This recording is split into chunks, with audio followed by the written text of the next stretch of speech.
마가복음 7장 24절에서 30절 말씀입니다. 마가복음 7장 24절에서 30절 말씀입니다. 함께 읽겠습니다. 예수께서 일어나사 거기를 떠나 두로 지방으로 가서 한 집에 들어가 아무도 모르게 하시려 하나 숨길 수 없더라. 이에 더러운 귀신 들린 어린 딸을 둔 한 여자가 예수의 소문을 듣고 곧 와서 그 발 아래에 엎드리니 그 여자는 헬라인이요 수로보니게 족속이라. 자기 딸에게서 귀신 쫓아내 주시기를 간구하거늘 예수께서 이르시되 자녀로 먼저 배불리 먹게 할지니 자녀의 떡을 취하여 개들에게 던짐이 마땅치 아니하니라. 여자가 대답하여 이르되 주여 올소이다마는 상 아래 개들도 아이들이 먹던 부스러기를 먹나이다. 예수께서 이르시되 이 말을 하였으니 돌아가라 귀신이 내 딸에게서 나갔느니라 하시매 여자가 집에 돌아가 본즉 아이가 침상에 누웠고 귀신이 나갔더라. 아멘. 개들은 어떻게 구원받는가? 예수님이 두로 지방으로 가셨다 그래요. 두로. 이스라엘의 어떤 한 지역을 말하는 게 아니라 갈릴리, 지중해 해변의 오른쪽. 그러니까 시리아입니다. 지금으로 말하면 시리아. 그 시리아 쪽에 시리아 쪽에 있는 거를 두로가 거기에 있어요. 시리아, 페니키아. 그래서 수로보니게 여인 그러면 수로가 시리아고요. 베니게가 페니키아예요. 그러니까 이 말은 뭐냐면 이스라엘 사람이 아니라 완전히 이방 사람이다 이거예요. 거기에 갔어요. 예수님 이방 땅에 갔어요. 왜 가셨겠어요? 쉬러 가셨겠어요? 아니죠. 이방 사람을 구원하러 가신 거죠. 그죠? 근데 뭐라 그러냐면은 자녀에게 줄 떡을 개들에게 주는 게 마땅치 않다. 뭐 안 맞죠. 그죠? 떡 주러 가놓고. 구원만 한다는 게 뭡니까? 떡 준다는 거잖아요. 근데 이렇게 또 말을 이상하게 하시죠. 그러니까 사람들이 예수님 어떻게 개들이라고 표현할 수 있냐. 예수님이 하나님의 거룩하신 분이 어떻게 개들이라 그러냐. 그러니까 이거 갖고 이제 막 옹호하려고 그러죠. 예수님이 이제 옹호를 해요. 이게 옹호하려고. 예수님이 왜 개라고 했을까? 우리의 어떤 차별의 그런 부정적인 이미지를 갖고 우리한테는 굉장히 거북한 말이죠. 그래가지고 이게 애완견이다, 막 이래. 애완견.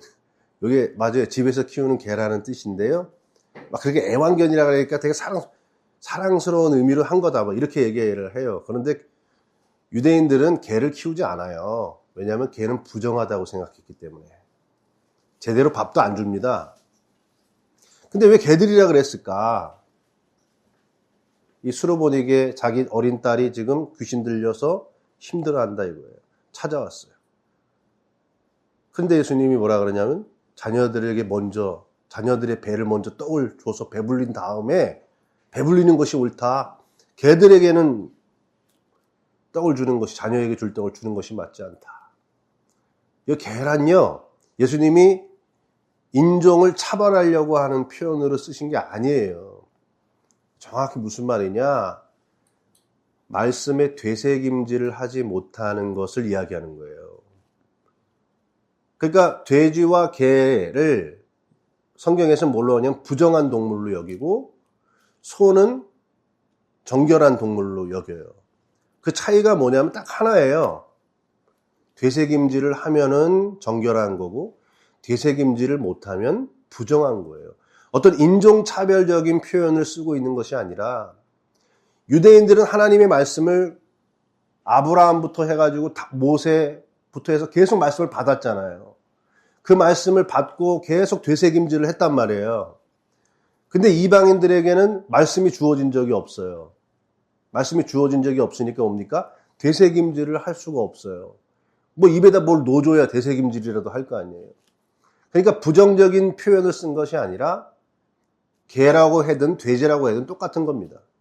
하나님의 말씀을 받아본 적이 없기에 말씀을 묵상할 수도 없고 말씀을 깨달을 수도 없는 이방인들을 상징적으로 표현한 게 개인 거예요. 그러니까 여러분, 이방인들은 말씀 받은 적이 없어요. 그러면 그 말씀을 받지도 못한 이방 민족은 어떤 방식으로 구원을 받는가? 이 주제를 지금 얘기하는 거예요. 이 말씀은요. 그런데 예수님이 뭐라 그럽니까? 자녀들에게 자녀로 먼저 배불리 먹게 한 다음에 할지니, 그러니까 누구를 먹인다는 거예요? 떡을. 자녀의 떡을 취하여 개들에게 던지기 마땅치 않다. 그러니까 자녀에게 줄 떡을 먼저 어떻게 하는 거라는 거예요? 자녀들에게 배불리 먹인다는 거예요. 이 말을 했는데 여러분, 그럼 수로보니게 여인이 이 말을 딱 알아들었어요. 그 말이 뭔지 알아요? 개들도 주인의 상에서 아이들이 먹던 부스러기를 먹나이다. 이게 예수님의 말씀의 본의를 정확하게 간파한 거예요. 그 무슨 뜻일까요, 여러분? 예수님 이렇게 말씀하십니다. 아이, 그 부스러기 주워 먹고, 아유, 더러워. 그런 얘기일까요? 그게 아니에요. 여기서 이 부스러기는 뭐냐면 찬송이란 뜻입니다. 이해가 잘 안 되시죠? 이 부스러기로 쓰인 표현은 원래 헬라어에 아주 부스러진 떡을 의미해요. 그런데 지소형이에요. 지소형. 푸살로라고 하는 단어의 지소형이에요. 그러니까 파트란 말이에요. 그러니까 원래 푸살로라고 하는 이 단어는 단어에서 하나의 파트, 작은 분류로 나온 게 푸시키온, 부스러기라는 뜻이에요. 그러니까 원래는 푸살로예요. 그걸 감춘 거예요. 푸살로는 뭐냐면 찬송은 찬송인데 그냥 찬송하는 게 아니라 현악기를 튕기는 거예요. 현악기를 탁 튕기면서. 그럼 여러분, 현악기 튕기는 게 얼마나 아름다워요. 그죠? 막 바이올린, 수금 이거를 막 튕겨요. 튕기면서 그 음악과 함께 자기가 완전히 무아지경에 빠져서 흘러나오는 찬송. 그 찬송이 푸살로예요. 그러니까 지금 뭐냐면 이 본문의 맥락은 자녀의 상에서 부스러기, 그게 떡 부스러기를 말하는 게 아니라 떡을 먹고 먼저 이방인에게 떡은 안 가잖아요. 말씀의 떡은 유대인들에게 왔잖아요. 그들에게 떡을 먹으면 배가 어떻게 돼요? 배가 팡팡해져요. 더 이상 모자람이 없어요. 차고 넘쳐요. 그러면 여러분 뭐가 나오는 거예요? 거기에 찬송이 나오는 거예요. 그 찬송의 부스러기를 먹고 산다 이거예요. 맞습니다. 먼저 자녀들에게 배를 배부르게 해주십시오. 그러면 그들이 영적으로 충만해져서 차고 넘쳐서 그들에게 흘러나오는 찬송과 영광 속의 하나님의 형상을 우리가 보게 되는 거 아닙니까?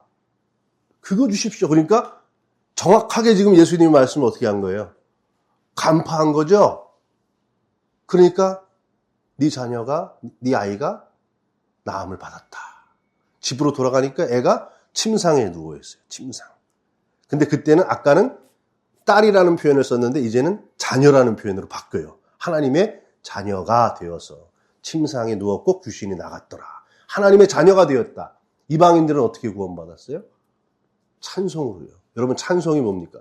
우리가 신앙을 시작한 믿음이에요. 믿음은 하나님 말씀을 믿는 거예요.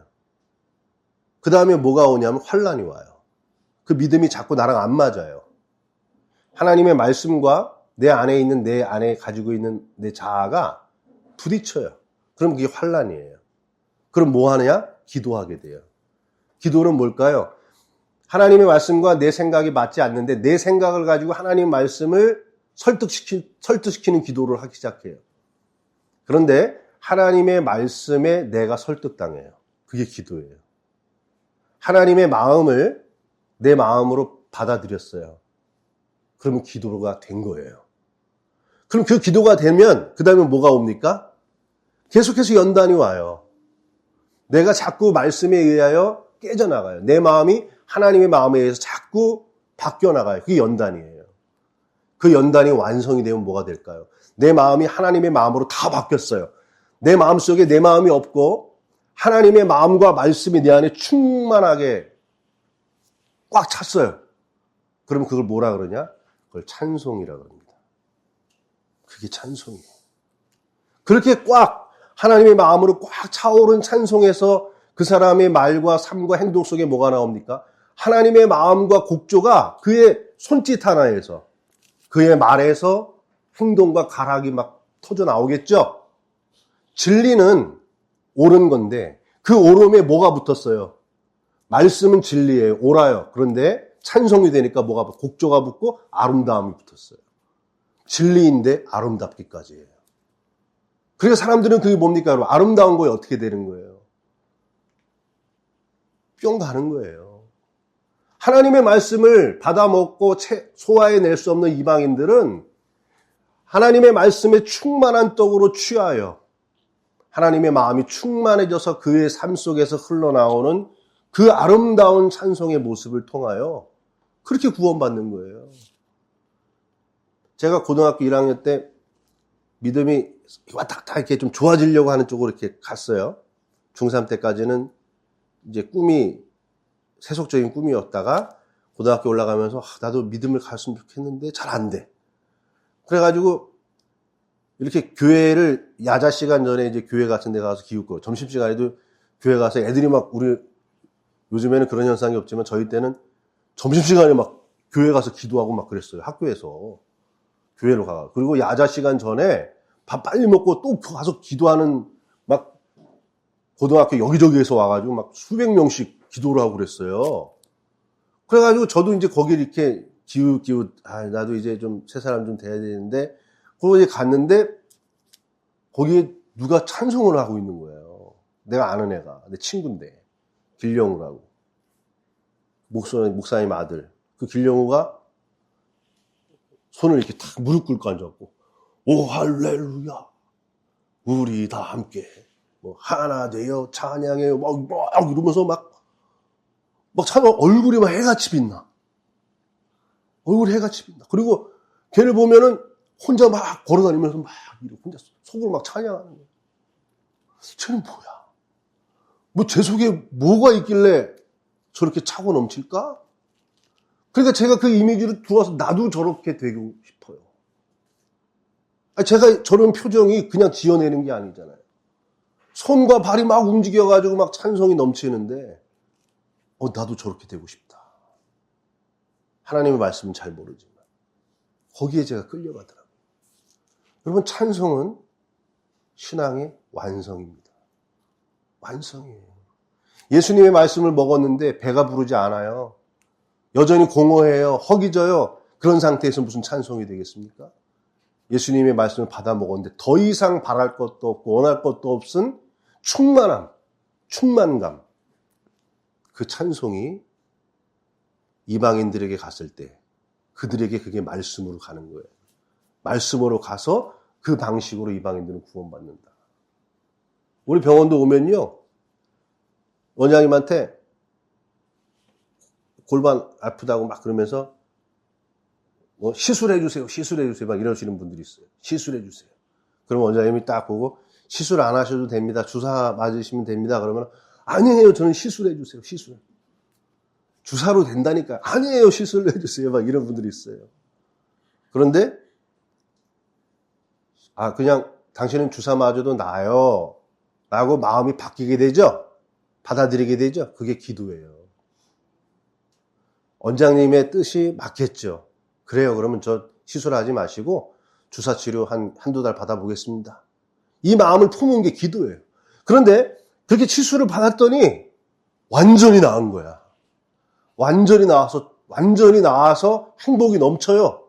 그럼 그게 뭐예요? 찬송이에요. 여러분, 그런 사람들의 입에서 뭐가 흘러나가겠습니까? 선한목자병원 찬송이 흘러나가겠죠. 그 방식으로 사람들은 전도가 되어서 들어오는 거예요. 말씀을 묵상하고 되새김질 할 수 없는 개들, 이방인들, 그들에게 구원받는 방식은 먼저 은혜 받은 자들의 흘러넘치는 찬송의 영광을 통해서 이루어진다. 우리가 꼭 기억했으면 좋겠습니다. 하나님, 하나님의 말씀이 내 안에 충만하여졌을 때 찬송이 될 줄로 믿습니다. 그 찬송은 내 안에만 머물 수 없어 흘러나가 퍼져나가고 충만하여져서 내 주변에 있는 이방인들에게도 그 기쁨과 생명력이 전달되는 역사로 인하여 나 한 사람으로 인해 수많은 사람들이 구원을 얻게 하여 주옵소서. 예수님의 이름으로 기도했습니다. 아멘.